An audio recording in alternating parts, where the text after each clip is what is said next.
നമ്മളെ ജിമ്മിൽ നിന്ന് ഒരു ട്രെക്കിംഗ് ട്രിപ്പ് പോവായിരുന്നു. നമ്മൾ പോകുന്നത് സ്കോട്ട്ലൻഡ് ഓഫ് ഏഷ്യ എന്നറിയപ്പെടുന്ന വാഗമണ്ണിലോട്ടായിരുന്നു. അതായത് നമ്മുടെ സ്വന്തം കേരളത്തിലോട്ടാണ് പോകുന്നത്. നമ്മൾ ജിം എന്ന് പറയുന്നത് ഇൻഫിനിറ്റി സ്പോർട്സ് ആൻഡ് ഫിറ്റ്നസ് എന്നുള്ള ഒരു ട്രെക്കിംഗ് ട്രിപ്പാണിത്. നമ്മൾ ട്രെയിനിലാണ് പോയത്. രാത്രി എല്ലാവരും ഭയങ്കര ചീട്ടുകളിയായിരുന്നു. അത് കഴിഞ്ഞ് നെക്സ്റ്റ് ഡേ മോർണിംഗ് ആണ് നമ്മൾ അവിടെ എത്തിയത്. നമുക്കൊരു ബസ് അവിടെ കാത്തു നിൽക്കുന്നുണ്ടായിരുന്നു. ആ ബസ്സിൽ നമ്മൾ കയറി. അതിലും സൂപ്പർ ഡാൻസ് ഒക്കെ ആയിരുന്നു. അതിനുശേഷം നമ്മൾ ജീപ്പ് എടുത്തിട്ടാണ് ഫസ്റ്റ് നമ്മൾ റെയിൻ ഫോറസ്റ്റാണ് പോയത്, അങ്ങോട്ട് പോയത്. എന്നിട്ട് റെയിൻ ഫോറസ്റ്റിൽ എത്തിയിട്ട് അതിന് അയാനും കൂടി വന്നിട്ടുണ്ടായിരുന്നു. കണ്ട, ഇത് അയാനുമാണിത്. നമ്മൾ ആ വഴി പോയി. നമ്മളൊരു വാട്ടർഫോൾസിലോട്ടാണ് പോകുന്നത്. മഴയുണ്ടായിരുന്നു ചെറുതായിട്ട്. നമ്മൾ പോകുന്ന വഴിയിൽ കുട്ടി കുട്ടി വാട്ടർഫോൾസൊക്കെ ഉണ്ടായിരുന്നു. ഇത് മെയിൻ വാട്ടർഫോൾസ് എത്തണം കുറച്ച് ദൂരമുണ്ട്. അതിന് മുന്നേ ഉള്ള ഒരു കുട്ടി വാട്ടർഫോളായിരുന്നു ഇത്. അതെല്ലാം പാസ് ചെയ്തിട്ട് വേണമായിരുന്നു നമുക്ക് പോകാൻ വേണ്ടിയിട്ട്. പിന്നെ നമ്മൾ വാട്ടർഫോളിൽ ഇറങ്ങി, എല്ലാവരും കുളിച്ചു. അയാനും ഉണ്ടായിരുന്നു. അയാനും ഭയങ്കര തണുപ്പടിച്ചിട്ട് അയാനുൻ്റെ കൈയെല്ലാം നല്ല വെള്ള കളർ പോലെ ആയിട്ടുണ്ടായിരുന്നു. ഞാൻ വീഡിയോ എടുക്കുന്ന വരെ അവൻ നല്ല സൂപ്പറായിട്ട് നിൽക്കുമായിരുന്നു. ഞാൻ വീഡിയോ എടുക്കുന്നത് കണ്ടപ്പോൾ കുറച്ച് പ്രശ്നമൊക്കെ ഉണ്ടാക്കാൻ തുടങ്ങി. അതുപോലെ അവൻ നല്ല ബിസ്ക്കറ്റൊക്കെ വിശക്കണമെന്ന് പറഞ്ഞപ്പോൾ ബിസ്ക്കറ്റ് കഴിക്കുമായിരുന്നു. ബിസ്ക്കറ്റൊക്കെ കഴിച്ചു. ഇപ്പം തന്നെ വീണാണ്. അതിന് ശേഷം അവൻ്റെ വീഡിയോ ഒക്കെ എടുത്തു.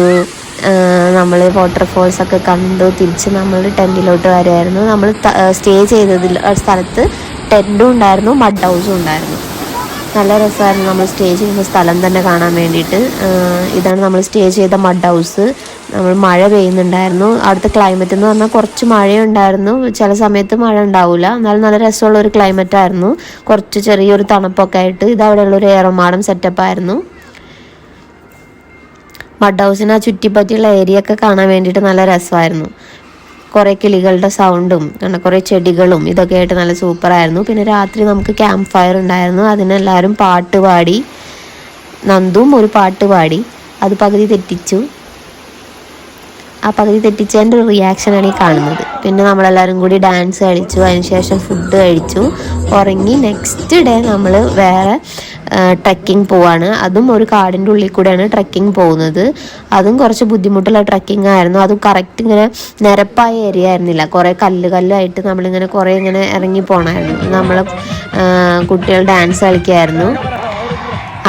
നമ്മളെ കാലിൽ ചിലവരുടെ കാലിലെ കട്ട അടിച്ചിട്ടുണ്ടായിരുന്നു കുറേ പേരുടെ.